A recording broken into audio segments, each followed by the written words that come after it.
안녕하십니까. 신의균의 군사TV 디펜스 브리핑입니다. 자, 오늘도 아주 중요한 군사 무기 관련 소식 전해드리겠습니다. 우크라이나 전쟁에서 러시아가 가지고 있는 이 지상 무기 체계들 가운데 가장 강력한 이 공격력을 가지고 있는 무기는 바로 터미네이터, BMP-T, 그 중에서도 2가 아닐까 생각을 하는데, 그 BMP-2가 우크라이나의 유인작전 계략에 의해서 완전히 박살이 나버렸네요. 그리고 그 BMP-T를 견인하려 오던 또 다른 하이급 전차죠. T-80BVM까지도 박살이 나버렸네요. 정말 몇 대 없는, 불과 9대밖에 없는 아주 소중한 자산이 이렇게 파괴가 되는 모습이 동영상과 함께 공개가 되는데 보도록 하겠고요. 그리고 미국이 수천억 원을 들여서 업그레이드를 해놓은 이지스 군함이 있습니다.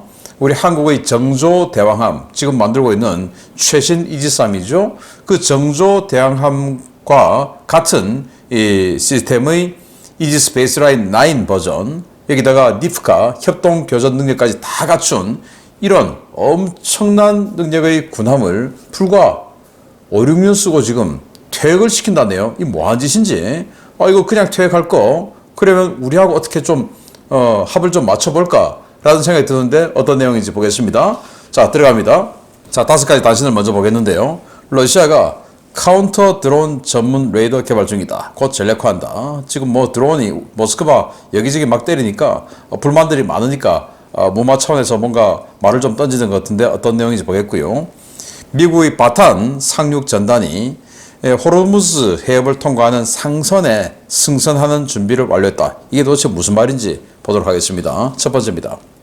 우크라이나의 드론 공격으로 모스크바 각지의 주요 시설들이 파괴되면서 러시아 방공망에 대한 불신이 점점 커지고 있습니다. 이런 가운데 러시아가 적어도 소형 드론 탐지에 특화된 카운터 드론 레이더 개발이 진행되고 있다며 조만간 방공 문제가 해결될 것이라고 주장하고 나섰습니다.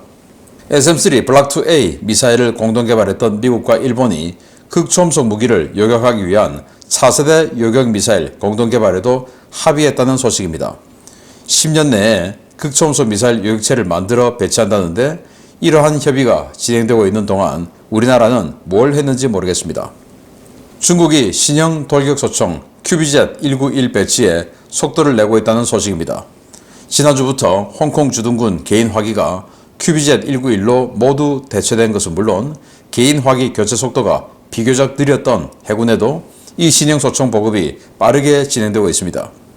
우리나라 대우조선해양에서 잠수함 건조 기술만 습득하고 이른바 먹튀 논란에 휩싸였던 인도네시아 국영 조선기업 PT-8이 인도네시아 현지에서 필리핀 해군용 도크형 상륙함 건조 공사를 시작했다는 소식입니다. 길이 124m, 배수량 7,200톤급의 상륙함을 건조해 필리핀 해군에 납품한다는데, 필리핀 도대체 무슨 정신으로 여기서 상륙함을 발주했는지 모르겠습니다. 지난주 홍해에 도착한 미 해군 바탄 원정 타격 전단이 호르무즈 해협을 통과하는 민간 선박에 해병대 병력을 승선시킬 준비를 마쳤다는 소식입니다. 바탄 전단에는 제26 해병 원정대 병력 3,000여 명이 승선 중인데요. 이들은 미국과 중동 국가들 사이의 외교적 협상이 마무리되는 대로 호르무즈 해협을 오가는 선박에 중무장한 해병 분대를 탑승시킬 것이라고 밝혔습니다. 자, 이게 뭐 판치르인데, 드론이 모스크바 때리고 뭐 여기저기 때리니까, 케르치 대교 때리고 뭐 이렇게 때리니까, 야, 도대체 우리 군은 뭐 하는 거야? 이런 불만들이 러시아에 당연히 생기겠죠. 특히 도심을 막 때리고 있으니까. 그래서 일단 러시아 정부가 뭔가 열심히 하고 있다라는 좀 말은 던져야 되겠는지, 이 카운터 드론 레이더를 개발 중이다. 그래서 곧 다 해결된다라고 하는데, 우리나라도 국지방공 레이더 형편없죠. 왜 형편없느냐? 이 조그만 초소형 드론, 소형 드론을 탐지하기 위해서는 회전식 레이더가 있어서는 안 돼요. 사면 고정 360도 전방향을 동시 실시간 탐지할 수 있는 사면 고정 위상 배열 레이더가 있어야 되는데, 우리는 그걸 회전식으로 했죠. 싸게 만들려고 하다 보니까. 싸게 만드는 게 중요한지 잘 만드는 게 중요한지 제대로 중심 잡기 바랍니다. 자, 그래서 여기도 판치르 같은 경우에 회전식 위상배열 레이더죠. 자, 이런 것들을 이제 사면 고정 레이더로 만드는데 덩치가 더 커지겠죠. 비용은 더 상승하겠죠. 그걸 어디다 갖다 붙일 건지. 그래서 무기 체계라는 게 사실 뭐 뚝딱뚝딱 만들어지는 거 아니기 때문에 지금 만들고 있다라고는 하지만 실전 배치는 이 전쟁이 끝나고 한참 뒤에 실전 배치가 되지 않을까라고 생각이 됩니다. 뭐 그 레이더가 진짜 능력이 있고 없고 그거 나중의 일이고 실전 배치조차도 이 전쟁과는 관계없는 시기가 될 것이다라고 저는 생각합니다. 미국과 일본이 뭐 SM3도 공동 개발하고 MD 지금 계속 수십 년째 공동 개발하고 있는데 극초음속 미사일까지도 공동 개발하기로 합의했다. 그래서 보도가 나왔죠. 북중러 북한과 중국, 러시아의 극초음속 미사일에 대응하기 위한 이 요격탄을 공동 개발하기로 했다. 자, 그러면 북중러의 극초음속 미사일의 위협에 노출된 나라 또 한 나라 있죠. 대한민국. 대한민국 왜 안 합니까? 17일 날 캠프 데이비드에서 한미일 정상회담을 한다는데 그때 아니 왜 우리는 안 끼워줘요? 라고 해서 이거 같이 해야 됩니다.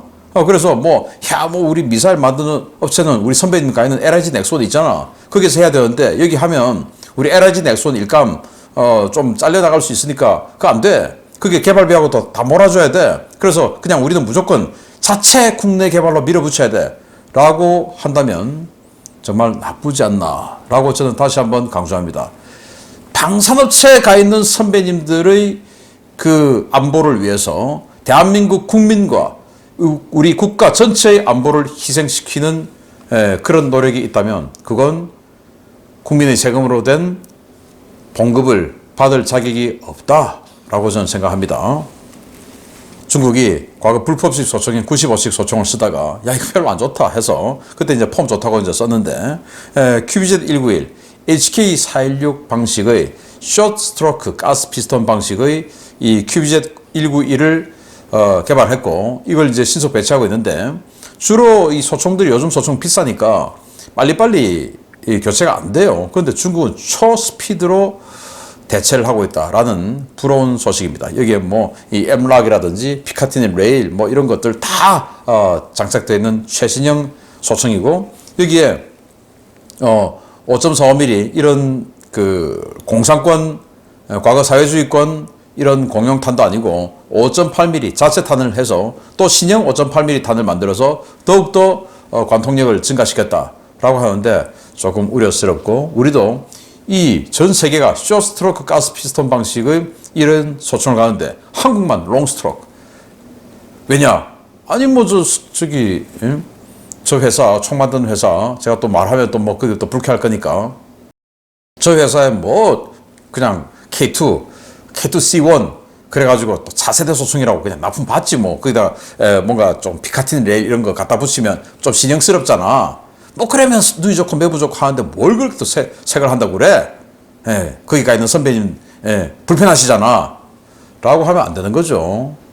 빨리 K2C1 같은 쓰레기총 빨리 버리고 우리도 숏스트로크 가스 피스톤 방식의 정말 물에 들어갔다 나와도 사격 안전하게 되고 이런 총으로 바꿔줘야 됩니다. 자, 인도네시아 조선소가 이런 상륙함을 만든다라고 하는데 야 이게 상륙함인지 호위함인지 하여튼 형상은 그렇게 생겼습니다. 그래서 이걸 가지고 인도네시아는 상륙함으로도 이 플랫폼으로 만들어보고 그리고 병원선도 만들어보고 그랬다고 하는데 인도네시아 같은 경우는 섬이 워낙 많으니까 상륙함도 필요하고 또 해당 도서지에 가서 의료 서비스 하려면 병원선도 필요하고 하니까 이런 거 만들어봤겠죠. 필리핀도 섬이 워낙 많죠. 그래서 필리핀도 이 조선소에다가 발주를 해서 7,000톤급 상륙함 2척을 발주를 했다고 하는데 이 조선소가 우리 대우조선해양 지금 하나오션이 된 바로 그 저는 대우조선해양이죠. 여기에 잠수함 찬다고 온갖 설레발을 치고는 기술 다 빼가고 그냥 손절해버린 이런 뒤통수 친 그 회사에다가 상륙함을 발주를 했다라고 하는데 필리핀이 좀 이게 뭐 간이 큰 건지 왜 여기다가 돈을 주고 하는 건지 우리 한국의 현대중공업이나 하나오션이 있는데 아쉽기도 하고 뭐 그런 거 따지고 보면 우리가 한 20여 년 전에 방글라데시에 대우조선이 방가반드 호위함 팔았을 때 그때 참 우리 국가는 굉장히 우리 전부 다가 기뻐했지만 방글라데시는 참 그때는 간 큰 결정을 하지 않았나. 최초의 군함 전투함 수출이었으니까 인도네시아도 그런 기분이 아니겠나라는 생각이 드네요. 자, 미국 바탄 강습 상륙함이죠. 이 전단이 26MEU 신속 대응 부대를 싣고 지금 이제 호르무즈 해협으로 진입했습니다. 그리고는 지금 호르무즈 해협에서 이란 해군이 상선들, 유조선들 막 납포하고 그러고 있지 않습니까? 무슨 소말리아 해적 같은 이런 짓거리를 하고 있죠. 그래서 이 UAE, 오만 이런 이 호르무즈 해협의 통과를 할 때 영해를 통과해야 되는 나라들 있죠. 그런 나라들하고 외교협상, 자, 우리가 상선에다가 군인들 태울게. 무장 군인 태우는데 니들이 이거 인도주의적이니까 협조해줘. 라고 하는 외교적 협상이 마무리되면 상선 하나당 한 개 해병 분대를 탑승을 시켜서 호르무즈 해협을 안전하게 통과시키겠다 이거죠. 이란군이 오면 그냥 쏴버리겠다 이거죠. 또 있는 것만 하더라도 이란군이 덤벼들지 못하겠죠. 억제력이 되는 거죠. 미군을 납치하면 큰일 나는 거니까. 그래서 이런 서비스를 한다고 하는데 조금 늦었지 않나. 늦었지만 지금이라도 한다니까 다행이지 않나 라는 생각이 듭니다. 우리 유조선들 많이 왔다 갔다 하는데 안전하게 나올 수 있기를 기대하겠습니다. 자, 주요 소식 들어갑니다. 첫 번째입니다. 러시아 육군 전체에 단 9대뿐인 화력 지원 차량 BMPT 터미네이터2 장갑차가 우크라이나군의 유인전에 걸려 파괴됐다는 소식입니다. 지상 전투에서는 당할 자가 없다는 최강의 장갑차가 자신은 물론 동료 전차까지 당하게 만들면서 망신거리가 되고 있습니다.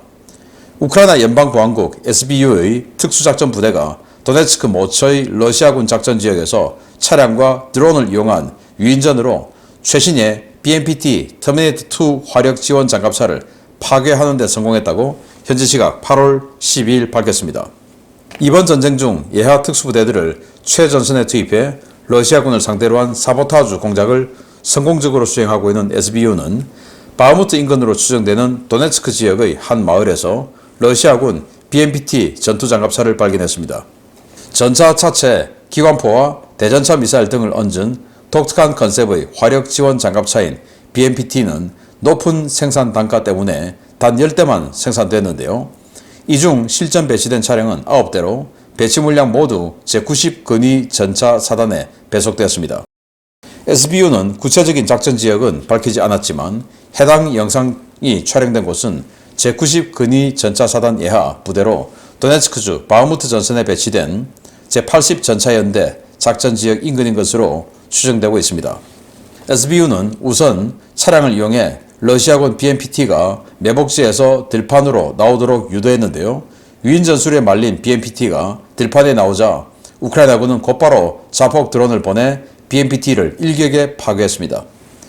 피격된 BMPT 승무원들은 엔진룸에 불이 붙자 곧바로 차량을 버리고 도주했는데요. SBU 드론 부대는 러시아군이 곧 이 차량을 회수하기 위해 올 것이라고 확신하고 드론 정찰을 계속하며 매복 작전을 지속했습니다. SBU의 예상대로 러시아군은 T-80 BVM 전차를 끌고 와 BMPT 장갑차 회수를 시도했는데요. 회수 시도가 확인된 직후 SBU는 추가 드론을 날려 BMPT를 데리고 가려던 T-80 BVM 전차도 날려버렸습니다. 이번 BMPT 파괴로 러시아군의 BMPT 손실은 전체 보유분의 3분의 1에 달하게 되는데요. 지상 전투에서는 당해낼 적이 없다던 BMPT도 드론의 기습 공격은 어쩔 수가 없었던 모양입니다.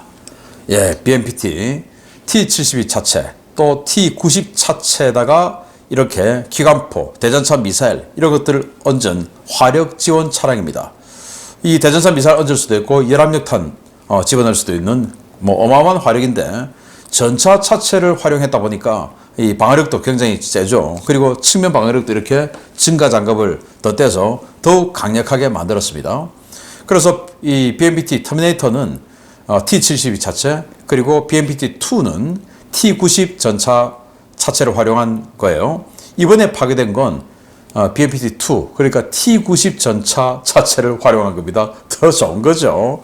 자, 일단 이 BMPT가 숲속에 있는 것을 확인하고 그걸 끄집어내기 위해서 우크라이나군이 차량을 보내서, 그러니까 이 숲속에서 쏘기에는 좀 애매한 지역까지 차량을 보내서 시체말로 좀 약을 올린 겁니다. 깔짝깔짝. 그러니까 저거 파괴시켜야지 하고 나온 겁니다. 나오자마자 상공에 대기하던 자폭 드론이 이렇게 쑥 들어가서 파괴시켜 버리고요.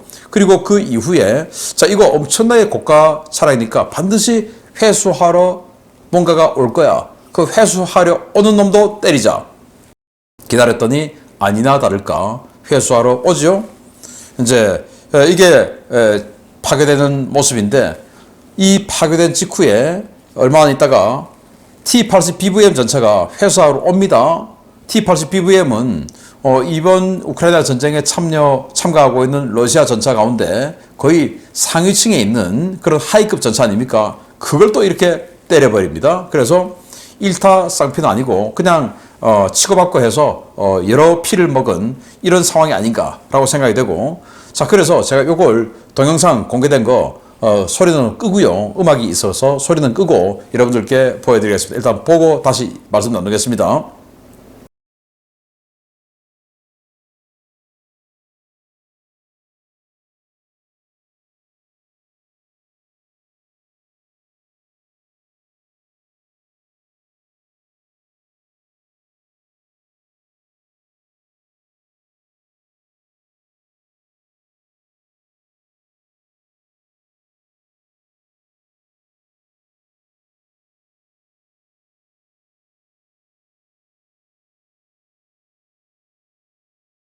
네, 보셨습니다. 그래서 우크라이나군이 이런 BMPT라는 어마어마한 고가치 차량 9대밖에 없는데 그 중에 BMPT-2는 또 몇 대 안 되겠죠. 그걸 한 대 깨버렸고 지금까지 BMPT가 파괴된 게 사진으로 영상으로 공식 확인된 게 3건. 그래서 이제 이번하고 그리고 올 봄에 포격으로 도네츠크에서 파괴된 BMPT 하나, 그리고 작년에 세베로도네츠크 시가전 할 때 파괴된 거 하나, 이렇게가 공식 확인된 거, 그리고 우크라이나군이 우리 파괴했어 라고 주장한 거 4대에서 5대, 이 정도로 이제 BMPT 많이 줄어들어서 별로 없습니다. 거기다가 덤으로 아주 고가치 전차인 T-80 BVM까지 날려버렸으니 여기 어디냐? 바흐무트 남쪽의 클리치슈카 인근으로 예상됩니다. 클리치슈카 아주 중요한 곳인데 안타깝네요. 자, 더 안타까운 이야기. 아니 어떻게 이걸 벌써 퇴역한다고? 아니 이거 배임 아니야? 국가 배임 행위 아니야? 미군이 이런 짓을 한다고? 보겠습니다. 탄도미사일에 대응하는 MD 작전을 수행하면서 함대 방공 임무도 동시에 가능한 최신 이지스 전투체계를 적용한 고성능 이지스 순양함이 퇴역했다는 소식입니다. 수천억 원의 비용이 들어간 성능 개량 사업이 완료된 지 얼마 되지도 않았는데 다른 활용 방도를 제안해보는 것이 어떨까 싶습니다. 미 해군이 오랫동안 태평양과 인도양을 누비며 활약했던 타이콘데로가급 이지스 순양함 7번함 모빌베이함을 현지 시각 8월 10일부로 퇴역 조치했다고 미 태평양 함대 사령부가 현지 시각 8월 11일 보도자료를 냈습니다. 샌디에이고 해군기지에서 열린 퇴역식을 주관한 해군 수상함 사령관 로이 키치너 제독은 마지막 함장이었던 브랜든 버켓 대령으로부터 퇴역 신고를 받고 모빌베이 순양함이 해군 전투함 목록에서 정식으로 퇴역 조치됐다고 선언했습니다. 1987년 퇴역한 모빌베이함은 퇴역 직후 7함대에 배속되어 우리나라에도 자주 찾아왔던 순양함인데요. 걸프전은 물론 이라크 전쟁에도 참여해 토마호크 미사일 발사 플랫폼으로 활약했고 불과 작년까지도 에이브람 링컨 항모전단 소속으로 태평양을 누빈 바 있습니다. 모빌베이함은 지난 2016년 이지스 베이스라인 9으로 전투체계를 교체하는 대대적인 성능 개량 공사를 받고 2018년에 함대로 복귀했는데요. 함대 복귀 전 전투 능력 평가에서 SM-3와 ESSM, SM-6 등을 이용한 통합 공중 미사일 방어 IAMD 능력을 시연하며 그 막강한 전투력을 과시한 바 있습니다. 이지스 베이스라인 9은 우리나라의 차세대 이지스 구축함인 정조대왕급에도 탑재되는 최신 버전인데요. 베이스라인 9을 갖추고 IAMD와 니프카 능력까지 갖춘 전투함이 퇴역하는 것은 이번이 처음입니다. 미 해군은 모빌베이함이 장시간 혹독하게 임무를 수행해 기관 개통이 더는 사용 불가능한 상태라며 퇴역이 불가피하다고 강조하고 있는데요. 전투체계와 무장 능력은 최신 이지스함 못지않은 모빌베이함, 이지스 어쇼어 등 다른 용도로의 전환 가능성을 찾아보는 것이 좋을 것 같습니다. 정말 충격적인데요. 미군이 이런 짓을 한다라는 게 저는 또 더 이해가 안 갑니다. 이지스 베이스라인 9 우리 정조대왕에 들어간 최신 버전이고 여기에 IAMD 그러니까 과거에 이제 베이스라인 7 이 정도는 미사일 방어, 탄도미사일을 요격하는 이 SM3 발사하고 하는 이 작업을 할 때는 모든 이 전투체계 그리고 레이더의 어떤 그 핵심을 탄도미사일에 쪼아야 되기 때문에 집중 조사를 해야 되기 때문에 다른 일을 할 수가 없다. 그래서 함대 방공, 자함 방공 이런 것들은 다른 배가 붙어서 따로 해주고 자기는 오직 탄도미사일 요격만 하고 이제 이런 것들이었는데 이제 점점 발전해서 IAMD Integrated Air Missile Defense 이 버전에 와서는 자 탄도미사일 요격도 하고 그리고 자함 방공도 하고 또 함대 방공도 하고 하는 것을 한꺼번에 다 할 수 있도록 업그레이드가 됐어요. 그래서 이 모빌베이 함이 2016년 야 이거 IAMD로 업그레이드 하자 해서 뭐 제가 아무리 적게 잡아도 최소 5천억 원 이상의 비용을 들여서 이 전투체계 업그레이드를 한 겁니다. 그걸 그 공사를 2년이나 하고 2018년에 다시 복귀를 한 겁니다. 불과 5년 전이죠. 그런데 5년 만에 퇴역한다. 그러면 업그레이드 계획을 할 때 5천억에서 한 7천억 정도의 비용을 투입해야 되는데 야 이거 모빌베이 많이 하면 모빌베이 이 엔진 상태 뭐 이런 거 여러 가지 감안했을 때 앞으로 한 15년 더 쓸 수 있나? 검토해봐. 해서 검토하고 모빌베이는 상태가 지금 괜찮으니까 이건 뭐 한 10년, 15년 더 쓸 수 있습니다. 그러면 모빌베이를 업그레이드 하자. 이렇게 돼서 5천에서 7천억 원 또 많으면 1조 원 정도를 투입해서 개량을 할 거 아니겠습니까? 근데 개량해놓고 보니까 야 이게 엔진 이거 형편없어서 5년 이상 못 쓰겠는데? 라고 됐다라는 거 아닙니까 지금? 그러면 이 개량에 관계된 사람들 이거 완전 국가에 대한 배임 행위 아닙니까? 저 기가 차죠. 우리나라 같으면 야 정말 뭐 큰일 날 일인데 어떻게 미국이라는 이런 그 자유민주주의 또 책임 뭐 이런 것들이 아주 투철한 이런 나라에 어떻게 이런 일이 발생할 수 있는지. 그래서 이 베이스라인 9 이 버전 모빌베이 또 베이스라인 7 또 SM3 이런 함대공 탄도미사일 요격미사일 다 사용할 수 있는 거 해서 총 5척을 퇴역을 한다는데 너무 아깝죠. 그래서 미 의회에서 이런 거 그냥 퇴역하지 말고 괌이나 이런 곳에 북한 지금 중국 이런 탄도미사일 위협받지 않냐. 그래서 이지스 어쇼 그냥 함대 앞에다가 바다에다가 그냥 정박시켜 놓고 전원만 공급해 주면 될 거 아니냐. 그래서 SM3를 가지고 괌을 지키고 이런 거로 쓰자라고 의회에서 너무 아깝다라고 제안을 한 겁니다. 그래서 그걸 또 저는 경렬비열도 앞에다가 이거 앵커링 시켜놓고 우리가 전원 공급해주고 하면 이게 여기에 SM6 들어가니까 SM6 한 500km 방공되죠. 중국의 또는 북한의 모든 항공기 그냥 서해에서 다 경멸할 수 있죠. 그래서 이 퇴역하는 모빌베이를 그냥 우리 갖고 와라. 니들 평택도 방어해야 될 거 아니냐. 평택 앞에 있는 경렬비열도 거기다가 세워놓자. 우리가 전원 공급 계속 해줄게. 한다면 완전히 서해 전체를 방공권에 넣을 수 있는 엄청난 방공 능력을 가지게 될 텐데 이거 한번 추진해 보는 건 어떨까? 너무 아깝죠. 그리고 어떻게 미국이 이런 짓거리들을 했을까?